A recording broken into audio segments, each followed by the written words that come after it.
su Milanu zaposlile šarene kravice, Split su zaposlili oldtimeri.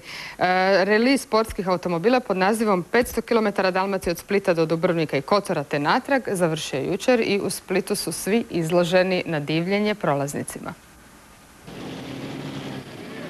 I oni imaju svoju tradicionalnu prvomajsku promenadu.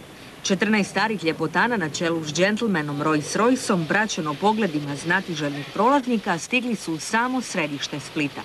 Njihovi vlasnici, zaljubljeni u svoje limene ljubimce, ne bi ih mijenjali ni za što na svijetu. Evo da vam netko sad ponudi u zamjenu za njega nekakvi novi, ultra skupi automobil na tržištu, BMW ili Mercedes, biste li ga zamijenili?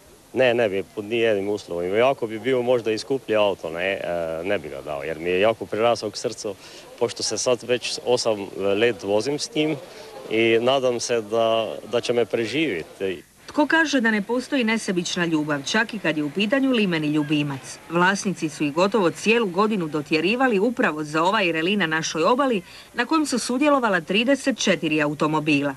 Utrke ovakve ljepote mislim da je jedinstvena što se tiče pejsaža, scenarija, same obale i dijelova Hrvatske koje smo vidjeli, dijelova obale u Europi, jedinstvena je.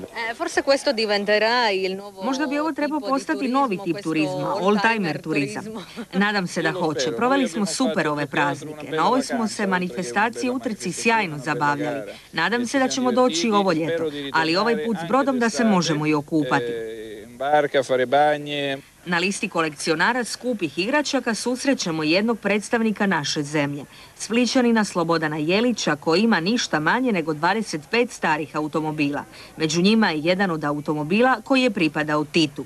Uglavnom to je jedan kabriolet iz 1952. godine koji kad sam ga ja kupio i prilikom čišćenja toga prije 30 godina otkrio sam jednu malu pločicu u njemu koji kaže da je automobil bio na Brionima i bio je stacioniran i znano čovjeka koji je kupio da je kupljen kao na licitaciji od Saveznog izvršnog vijeća kao auto koji je došao sa Briona.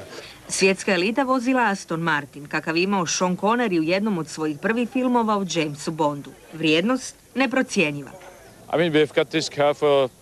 Imam ga već 25 godina i ja sam drugi u generaciji. Moj otac već bio kolekcionar starih automobila.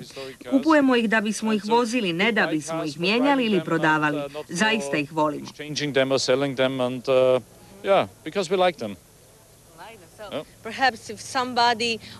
A da vam netko za njih ponudi $1.000.000, uvijek postoji granica koji se ne može odoljeti.